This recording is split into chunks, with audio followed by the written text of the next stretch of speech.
बोलो। हाँ, तो संकेत ज्ञान को सुनने वाले और देखने वाले सभी को मैं अपनी ओर से प्यार भरा नमस्कार करता हूँ। अक्सर मुझे बहुत छोटे से छोटा समय मिल पाता है और ये समय भी मैं सोचता हूँ किसी के लिए सेवा रूप में लगा दूँ। तो आज मैं जो आपके लिए लेके आया हूँ, आप लोगों का ही दिया हुआ है, बस मात्र मैं तो इसको आप तक पहुंचा रहा हूँ। सबको पता है जो मैं आप लोगों को सुना रहा हूँ, सब जानते हैं, परंतु उसको सब भूल जाते हैं। तो मैं आज जो बता रहा हूँ, समाज क्या है, आज जो समाज, आज जो एक जैसा है, वस्त्र एक जैसे हैं, रहन सहन एक जैसा है, कल्चर एक जैसा है, संस्कृति एक जैसी है और वेशभूषा एक जैसी है, क्रियाकलाप एक जैसे हैं। आज देखना है आज में कैसे हैं, कल के लिए नहीं, केवल आज। जो आज है यानी कि आज समान है, तो ये उन्हीं के लिए एक समाज संगठित किया जाता है, जो एक समाज का रूप होता है। इस प्रकार से मैं कह रहा था कि आविष्कार कैसे हुए। सबके अंदर आविष्कार करने की एक क्षमता है, परंतु वो उस पर ध्यान नहीं देता। ये आविष्कार कैसे होते हैं? जो बिल्कुल भी पढ़ा लिखा नहीं होता, किसी विद्यालय में भी नहीं जाता, उसके अंदर भी होते हैं। तो आविष्कार कैसे हुए?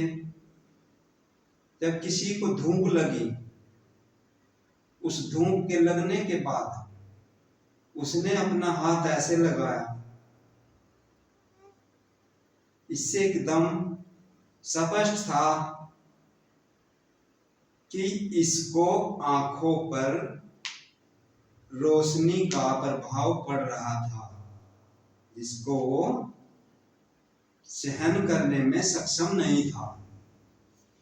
तो उसने अपने हाथ को अपनी आंखों के ऊपर रखा, अर्थात मत्थे पर, तो आंखों को छाया हो गई। इस प्रकार से उसको किसी ने देखा, कुछ ऐसा बनाया वस्त्र जिससे कि उसकी आंखों पर छाया रहे। तो इस प्रकार से एक टोपी का आविष्कार हो गया। तो हमें भुलाना नहीं चाहिए, जो व्यक्ति, कोई भी प्राणी हमें कुछ अच्छी प्रेरणा दे दे, हमारे लिए प्रेरक का कार्य करे, तो उसको कभी भुलाना नहीं चाहिए। उसने हमारे जीवन को सफल बनाने के लिए कुछ हमें इंडिकेट किया है। तो मैं कह रहा था कि इसी प्रकार से किसी ने अपने दोनों हाथों को इस प्रकार रखा, तो हमारे सिर का जो भार था, वो भार हमारे कंधों पर आ गया और इस प्रकार से वो वजन, भार अपने सिर से कम कर दिया और हमारा भार का कुछ हिस्सा हमारे कंधों पर आ गया। तो इस प्रकार से खोज होती जाती है। कोई किसी रूप में खोज करता है, कोई किसी रूप में खोज करता है। जो भी जिस कार्य में रहता है उसी कार्य में वह नए नए आयाम निकालता जाता है। ये सबकी प्रकृति है, परंतु भूल जाना भी सबकी प्रकृति नहीं है। कोई कोई तो ऐसा होता है वो हमेशा भूल जाता है, और कोई ऐसा भी होता है कि वो कभी भूलता नहीं है। और परिवर्तन जब होते हैं उसमें भी कोई ना कोई ऐसी बात आ जाती है कि सही और गलत का मूल्यांकन करना मुश्किल हो जाता है। तो एक छोटा सा एग्जाम्पल्स मैं आप लोगों को दे रहा हूं। जो पढ़ने वाले स्टूडेंट हैं वो अपनी पढ़ाई में डेवलप करते हैं। कोई भी छोटा बड़ा जिस तरह का हो, वो अपने बोलने में कुछ नकल करके, कुछ अपनी तरफ से, कुछ सुन के, कुछ देख के डेवलप करता है। तो मैं एक छोटे से बालक की एक स्टोरी है रियल, उस बच्चे से, उस बालक से मैं मिला तो यही उसकी एज रही होगी 4-5 साल मुश्किल से। तो उस बच्चे को मैंने कहा, बेटा तुम्हारे चाचू कहाँ है? तो उस बच्चे ने जवाब दिया, उत्तर दिया कि मेरे चाचू तो चढ़ जाड़े है। मैं भी नहीं समझ पाया था। कुछ देर मैंने उसके दोनों शब्दों का अध्ययन किया, अंतर ध्यान हुआ।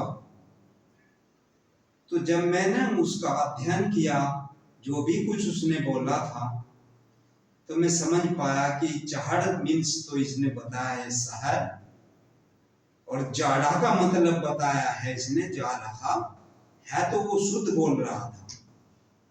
तो चढ़ जाड़ा है का मतलब उसने यही बताया कि शहर जा रहा है।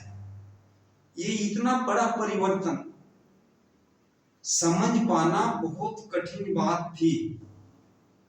फिर मैंने जिस माता के संपर्क में वो रहता था, जिस देवी के संपर्क में वो रहता था, उसकी लैंग्वेज भी कुछ ऐसी ही थी, और वो लैंग्वेज उसने अपनी मदर से, माता से सीखी थी। इस प्रकार से अपनी अल्प आयु में भाषा का परिवर्तन कर दिया। तो आज तो बस मैं आप लोगों के लिए इतना ही लाया था। आगे जब भी समय मुझे मिलेगा, आप लोगों को फिर कुछ नया, जिसको तुम पुराना कर बैठे हैं, सुनाऊंगा। और यदि पसंद आ जाए, इस पर चिंतन करना, अपने कार्य के करते करते चिंतन के अलावा आप सब्सक्राइब करेंगे और आप मुझे प्रोत्साहन देंगे। यदि मैं इस लायक हूँ तो ठीक है, यदि इस लायक नहीं हूँ तो तब भी आपसे मैं कोई बात नहीं समझता। और आपको जो भी है, आपका जितना भी सम्मान है, वो मेरे लिए इतना ही कम नहीं है। तो आपको सभी को, सुनने वाले और दर्शकों को मेरी ओर से नमस्कार।